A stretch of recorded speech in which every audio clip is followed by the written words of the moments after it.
Hey everyone, welcome to another deep dive. Today we're really digging into something pretty intriguing from the LIATI Institute. Yeah, it's fascinating stuff. We've gone through their YouTube tour of the Five Pillars Goddess training and also looked into their core philosophy, Love is All There Is, plus a mini lecture on their 5 healing lenses. Mm, So our mission really is to explore how LIATI views self-care and healing. Understanding this mix they have of the metaphysical and the scientific, right. and what it all suggests about maybe our authentic selves. Well, the core idea here, from Liati's perspective, is that inside each of us, there's this higher self frequency. Okay. They call it an authentic spark or even a fractal of light. Basically, your unique, pure A essence. fractal of light, I like that. Yeah, but then, life happens, trauma, things from your family growing up, Mhm. parental stuff, society. It all creates this muddy layer Yeah, around that authenticity. right, the mud. Exactly. So the work, as they see it, is about melting away that mud to reconnect with who you truly are underneath. Okay, so this idea of getting muddy, let's unpack that. Yeah. LAIT uses these 5 distinct lenses to look at trauma and healing. Mm-hmm. And this is where I think it gets really interesting because it's not just one viewpoint, right? They interlock. That's right. The first one they talk about is the neurological lens. This is kind of the classic trauma view. Okay. It focuses on the body's survival energy. The sympathetic versus the parasympathetic nervous system. Fight or flight. Exactly. Fight that surge of energy or flight, trying to escape. Hmm. But if you can't do either, And what? the body might trigger a freeze response. They call it dorsal vagal shutdown. It's like a dimmer switch to numb the experience, just disconnect. Ah, okay. And the tricky part is this stuck freeze response can show up later as both like intense anxiety, that's the trapped fight flight energy, Right. and also depression or just lethargy. That's the shutdown continuing.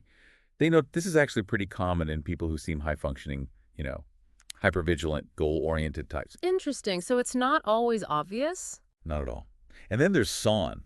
This is common, especially for kids. You Huh. become a people pleaser, suppress your own needs to keep the peace. The little mediator. Yeah, or the helper. And that can lead straight into codependency later because your authentic self got pushed aside. Makes sense. And lastly, the feed response. Using addictions, maybe emotional eating, things like that, to just stuff down overwhelming feelings. Okay. So the goal, through this lens, is to activate the parasympathetic side, the rest, digest, and heal response. Ew. Balancing the body's gas and brakes, basically, often using breath work. So that neurological lens really shows how our bodies physically hold on to this stuff. Fight, flight, freeze, fawn, feed, like an alarm system stuck on. Pretty much, yeah. So the insight from LEA here is, first, you got to understand which mode you're stuck in, right? That's step 1 to re-regulating. Exactly. Awareness is key. But how do they suggest we actually get unstuck? It's not just knowing, is it? Is it about working with that trapped energy? Well, yeah, and that connects to the next lens, the shamanic lens. Yeah. This brings in the idea of soul splitting. Soul splitting. Okay, tell me more. The idea is we're born totally whole, unique. We have our specific fractal of intelligence, our soul contracts. Soul contracts, like pre-life agreements. Sort of, yeah. Lessons our soul chose. But then tough experiences happen, maybe even stuff inherited from ancestors. Ancestral wounding. Right? Yes. And that can cause parts of ourselves to be, metaphorically, sliced off, stored away in the subconscious, the shadow, or like a basement, because it just felt too unsafe to keep them close. Wow. Sliced off. And the consequence is these suppressed parts don't just disappear. They can fester. Leading to triggers. Exactly. Triggers, overreactions, and this deep soul sadness, like a hollow depression mixed with anxiety because vital parts of you are missing. That makes a lot of sense, actually. So the work here is literally going down to that metaphoric basement to reclaim those fragmented pieces of yourself. So the insight is they're not gone, just hidden. Precisely. Hidden, waiting to be brought back home, Yeah. basically, to restore that original wholeness. It's incredible how these build the shamanic lens, Wow. reclaiming parts of yourself. And then you mentioned the quantum energy lens. That sounds like it goes even beyond the physical, into vibes almost. Exactly, precisely. Yeah. This lens looks at our subtle energy field. It's not just the physical body. It includes emotional, mental, spiritual bodies too. Okay. And our chakras, they describe them as vortexes of energy, pulling in life force to keep us healthy. Right, the chakra system. But trauma, through this lens, can mess with that flow It can make the energy in the chakras slow down, get sluggish, even freeze up. And that leads to problems. Yeah, depending on the chakra affected, it could be mental, emotional, or physical health issues. Yeah. They give this really clear example. Oh, yeah. A child who's bullied, Okay. their heart chakra might start spinning counterclockwise because of all that rejection. Counterclockwise. Yeah. And then they start seeing the whole world through that lens of rejection. Leads to major trust issues later on. That's fascinating. So the energy pattern itself shapes perception. Exactly. And crucially, LIATI emphasizes we attract what we are, not what we want. Ooh, say that again? We attract what we are, not what we want. So if you have unhealed wounding in your energy field, You attract things that trigger it. yes, especially in relationships, they see relationships as the classroom for healing this stuff. Classroom, okay. So this lens gets into chakra mechanics. You can do really specific healing by understanding what's held where. Like, is low back pain related to the root chakra and security? Are abundance issues in the sacral? Maybe mother line issues are in a specific chakra too. Wow. So the key takeaway here is your energy patterns create your reality in a way. Feel the energy, and you can shift what shows up in your life. Okay, so we've got neurological, shamanic, quantum energy. To really get how these patterns start, the inner child lens seems crucial. It brings it back to childhood, right? Absolutely. It's a massive piece of the puzzle. This lens suggests that as kids, we adopt these survival jackets, techniques to cope with difficult environments. Survival jackets, like coping mechanisms. Exactly. And we start believing these strategies are us. But then, as adults, we outgrow the jackets, but we keep wearing them. And that's when mental health issues can arise. Because the jacket doesn't fit anymore. Precisely. They detail several common ones, like dissociating into spirituality or being super analytical. A smart one. Yeah, the smart person detaching to handle things that feel like too much, but you get disconnected from your body. Okay, what else? There's the helper or fawn type we mentioned, the mediator. As an adult, they might want to be a healer but always feel drained, or they need to help others to feel real. Then the lone wolf, believing I don't need anyone because maybe their needs weren't met as a kid, so they reject help, ignore their own need for self-love. That sounds tough. It is. Or the endurer. This happens when maybe there was too much control, like helicopter parents. So you suppress your authentic self. As an adult, this might look like procrastination, self-sabotage. Interesting, like a quiet rebellion. Kind of, yeah. Then there's the performer, always on, performing for love or approval. It's actually a trauma symptom, makes it really hard to just relax and be yourself later. Yeah, I can see that. And the rigid structure, or the superwoman type, piling on tasks, needing everything to be perfect before they can relax, leads to burnout, obviously. Well, those are quite specific patterns. They are. And the goal here with this lens is to shift control away from that fear-driven inner child. To the adult self. To the inner adult or inner parent, yeah. Letting the child part be the creative spark, the joy, but not the one driving the bus, you know. Right. So the insight is, these jackets were smart back then, but they're outdated now. Exactly. They weren't flaws. They were brilliant strategies for survival. The adult struggles often come from wearing a jacket that just doesn't fit anymore. It points to conscious unlearning, not fixing something broken. That's a much kinder way to look at it. And that leads us to the fifth lens, the mud analogy. You said this offers an even deeper reframing. Yes, it really does.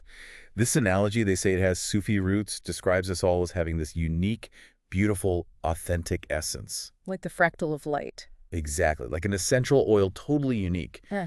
But as we live life, go through incarnation, this essence gets covered up by mud. What's the mud specifically? Cultural conditioning, human programming, all the stuff we pick up that isn't really us. And it makes us forget who we truly are underneath. Okay. And the profound shift this lens offers is healing isn't about fixing something broken in you. It's about washing away what's not you. why? Removing the mud reveals your true self, your soul path, those soul contracts. It reconnects you to joy, which they call our compass. Washing away what's not you. Yeah. And this leads to this amazing perspective. There is no such thing as a wounded inner child, only a covered-up inner child. Wow. Say that again. No such thing as a wounded inner child. Only a covered-up inner child. It's deeply affirming, right? It says your core is and always was whole. That is profoundly hopeful. It completely reframes healing. Not repair, but reveal. That's a powerful shift. It really is. Okay, so these 5 lenses provide this incredible framework. Now, how does Lovely actually weave these insights into their 5 pillars program? Right, the program itself, they design it as a system for self-realization. The goal is to fine-tune one's alignment to life, Yeah. using a blend of mythology, energy medicine, and somatic science. They really emphasize it's both, ooh and metaphysical, but also very grounded in scientific psychological education. A blend. Okay. And the course modules themselves, they're structured around different goddess archetypes and the chakras. So it addresses the physical, mental, emotional, spiritual systems all together. Goddess archetypes and Yeah, chakras. Interesting combo. yeah. And a really key part is they include 6 one-on-one coaching sessions. Oh, that's important. Very. They recognize that doing this deep self-work can be triggering. You need that mirror, that space holder, to help guide you through it safely. Absolutely. So can we dive into some of those modules? How do these archetypes and chakras actually guide the process of, melting the mud? Sure. They tend to build on each other. It starts with the Emerge class. Emerge. Yeah, AEMERGE.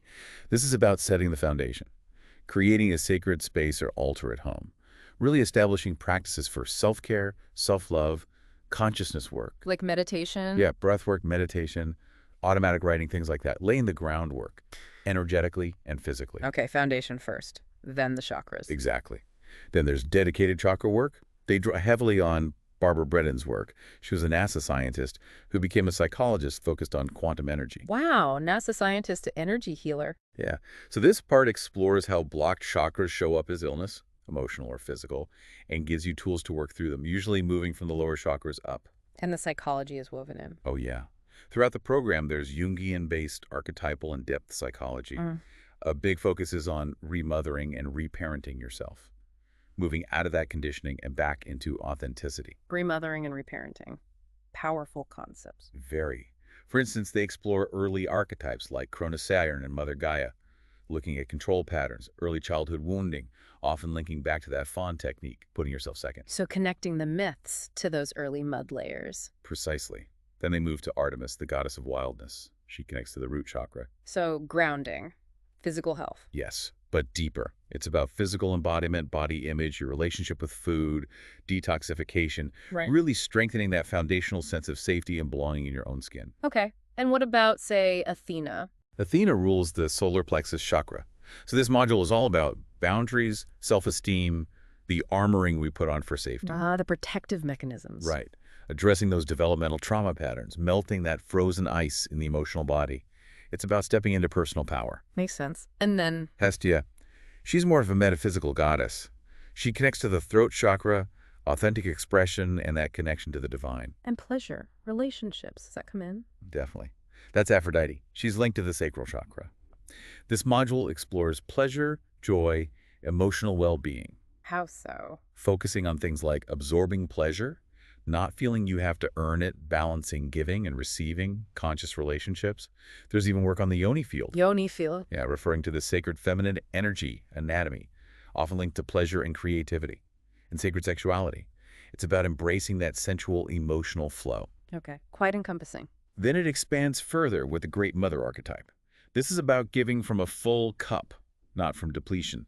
And this module actually includes Reiki to second training. Oh, so you learn energy healing too. Yes, for yourself and the community. They also explore the 2 heart chakras here and the idea of Christ consciousness, Christ consciousness. often associated with unconditional love, compassion, unity. So it's moving the healing outwards, in a sense. It's a huge progression from personal wounding outwards. It really is. And it culminates with Persephone, the high priestess archetype. This is a deep dive into the metaphysical, Like what? after-death studies, between life studies, exploring spiritual guides, karma, soul contracts, reincarnation, really peering behind the veil, so to speak. Wow. Okay. That's deep. And finally, Hecate, the sacred crone. She symbolizes embodying all aspects of the sacred feminine, becoming that old wise woman. The wise woman. Yeah. Someone who has processed her wounds into wisdom, who drives her life from this higher awareness, not from old conditioning or wounds. That's the integration then. Exactly. As what's really striking is they say this whole journey, from the early wounding right through to embodying Hecate, can typically be done in about 3 to 6 months. 3 to 6 months. That sounds intense. It implies real diligence, yeah. But it shows how comprehensive the pathway is designed to be. You can really see how it all ties back to that name, love, is all there is, and how they describe themselves a breathwork school for self-realization. hmm Weaving the mythology, the energy medicine, the somatic science, all to fine-tune that alignment to life they talk about. And this program is foundational. Yes.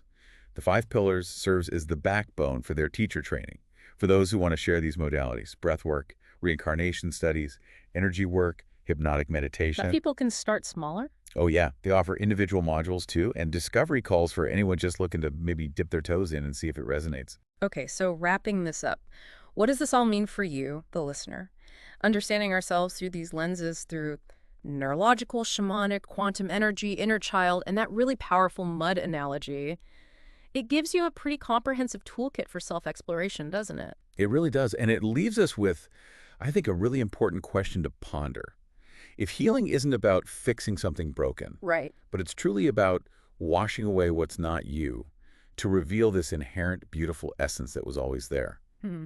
how might rethinking your own past challenges, your own mud, through that lens, how might that change your perception of your own resilience and your own intrinsic wholeness?